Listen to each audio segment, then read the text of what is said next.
I've made 5 custom complete factions for you to check out. That way whenever Age of Wonders 4 comes out today, you'll be ready to go. I even wrote some backstories for them too to give you some ideas about what you could come up with as well. If you're a fan of strategy, there's a lot to digest here. I'll also define some terms for the first faction idea we cover. If you're new, I've got you covered.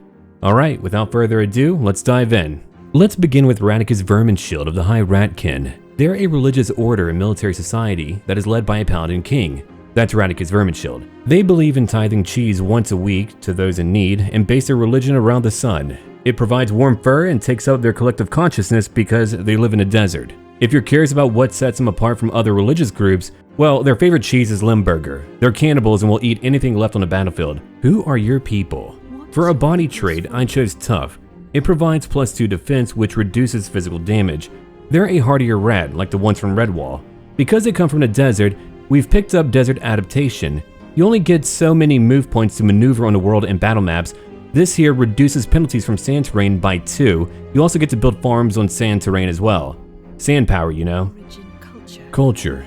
I've made one culture for each faction I've created. For the Holy Rats, I chose the High Culture. That choice provides for you +2 to Order Affinity.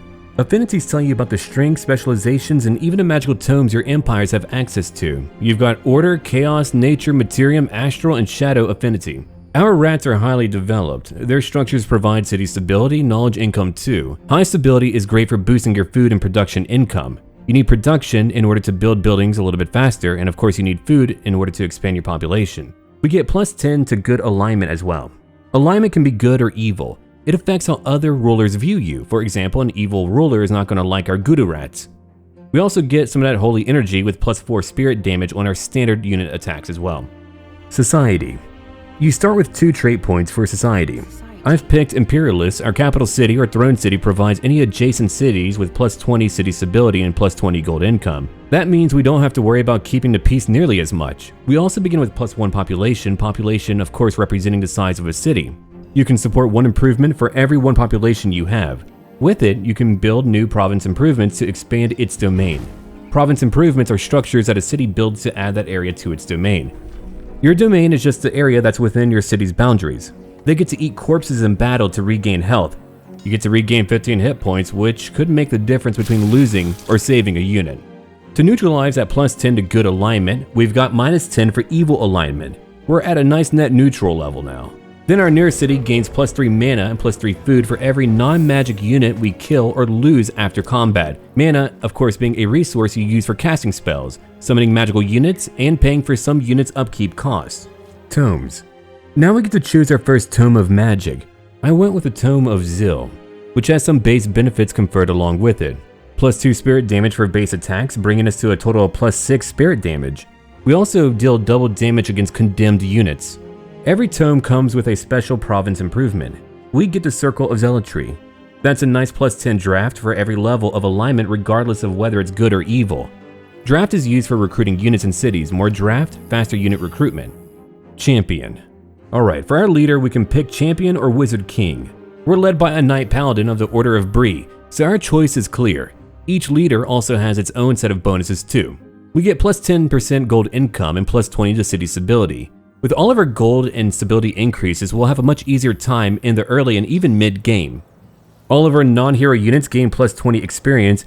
You also begin with a nice bonus to relations with all free cities. Free cities are just independent cities that dot the map.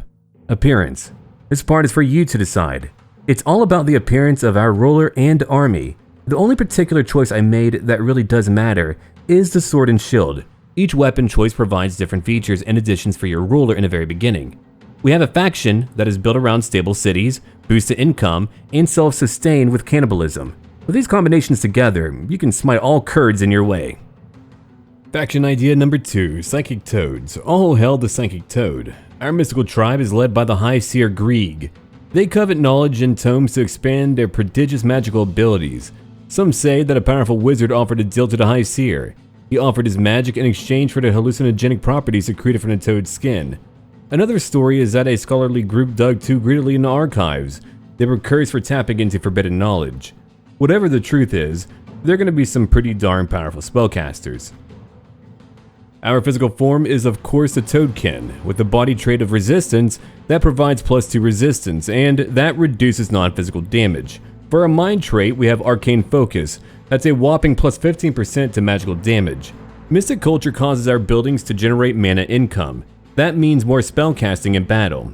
Our units have an attunement called Star Blades. When Greed casts a spell, these units randomly gain +1 to fire, lightning, or frost damage for 3 turns.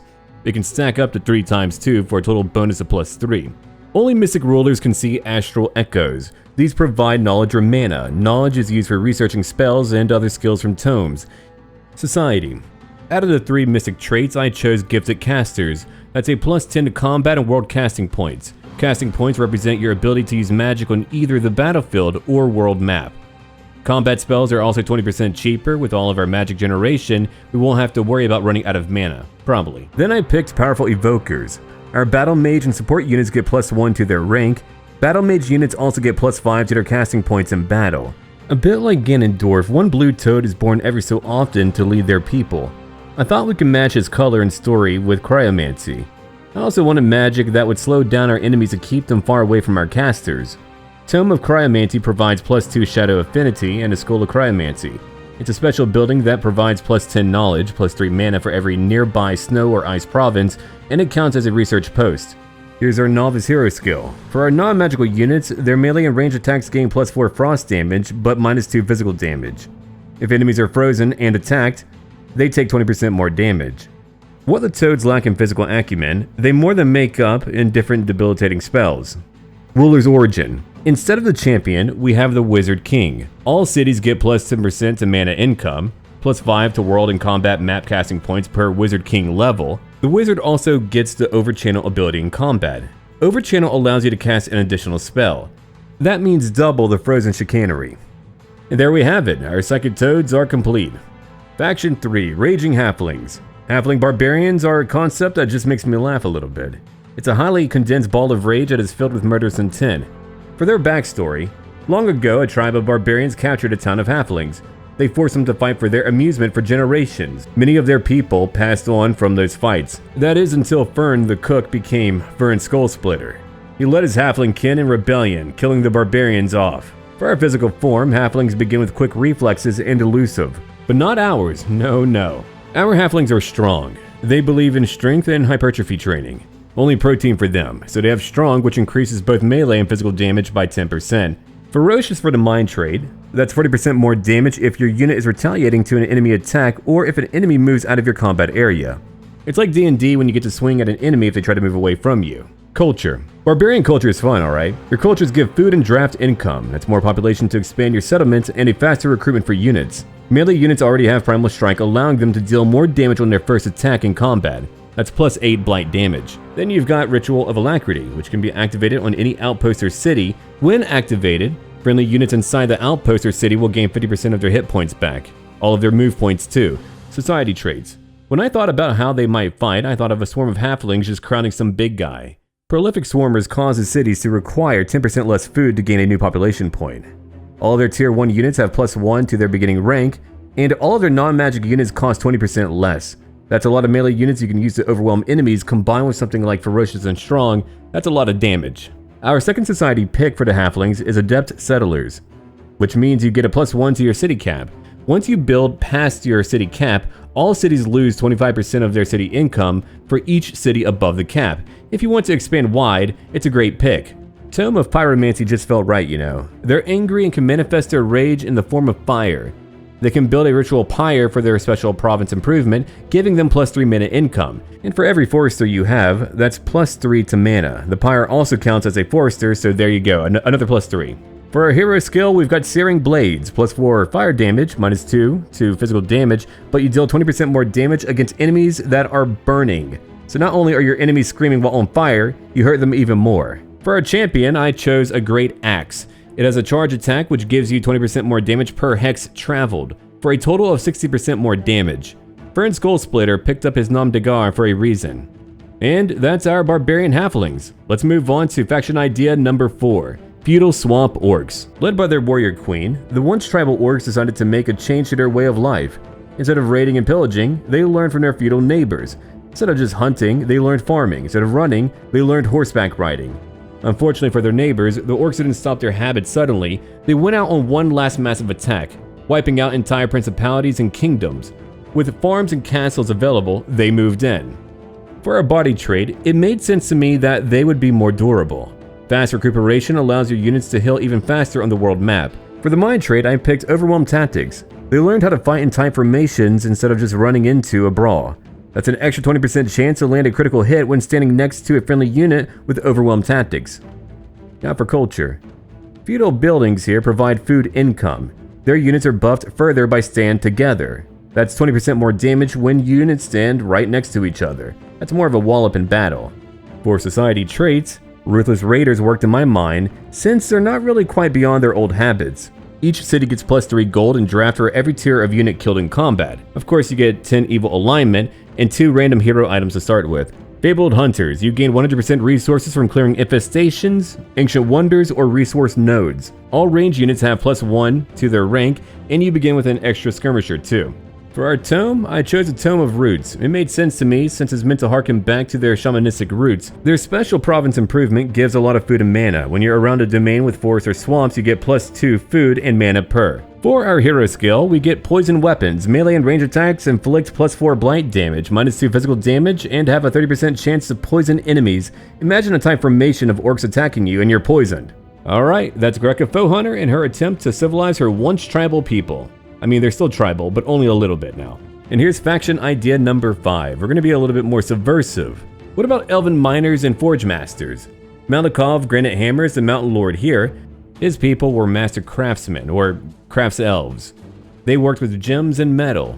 Instead of working with wood and living above ground, they dug elaborate settlements into the sides of mountains. There, they could still look down their noses at other civilizations. Bulwark is their body trait. +2 to defense and 2 to resistance. I don't want these elves taking much damage underneath the thick armor they wear. It wouldn't make sense in my mind. For mind trait, they have defensive tactics. When they fight together, they gain another +1 defense and resistance for a total of +3 just from our picks so far. For culture, the minor elves are industrious. Their buildings provide production income. When they're hit in combat, they get sturdier too. See how that works well with our previous picks? Bolstering gives a unit for 1 turn, bolstered defense and resistance. These effects can stack up to 5 times for a total of +5. They also have scout prospecting. Their scout units can prospect provinces that contain a cliff, mountain, or stalagmite for production or gold. Now for society traits, they begin with great builders. Quarries provide +2 gold and special province improvements cost 50% less production. You'll be able to build quickly. Your throne city also begins with a workshop and stone walls. Our second pick is Wonder Architects. Ancient wonders do not need population to be annexed to your city when you have it. Cities also gain 20% more production for every annexed ancient wonder. Oh, and when ancient wonder is cleared nearby, that means you won't have to fight a battle to claim it. I chose a Tome of Enchantment. It's all about buffing up your units for more defense and damage too. We've got a Rune Carver's Camp, which gives you +15 to your draft for that faster unit recruitment. For every quarry, that's +3 mana. It also becomes a unit deployment location and counts as a quarry. Sundering Strikes is our hero skill. Melee and physical range attacks gain a 60% chance of inflicting sundered defense. A debuff that stacks up to 5 times, reducing status resistance and defense as well. And finally, you also get Demolisher, which allows you to damage fortifications. Attacks and spells need that little modifier in order to damage fortifications. No wall is too mighty. And that's it for our Elven Miners and all of our faction ideas. I hope these ideas help you out for designing your own races when Age of Wonders 4 comes out on May 2nd, and make sure to check it out with my link right down below. Thank you for watching, and make sure to sub for even more strategy content on my channel.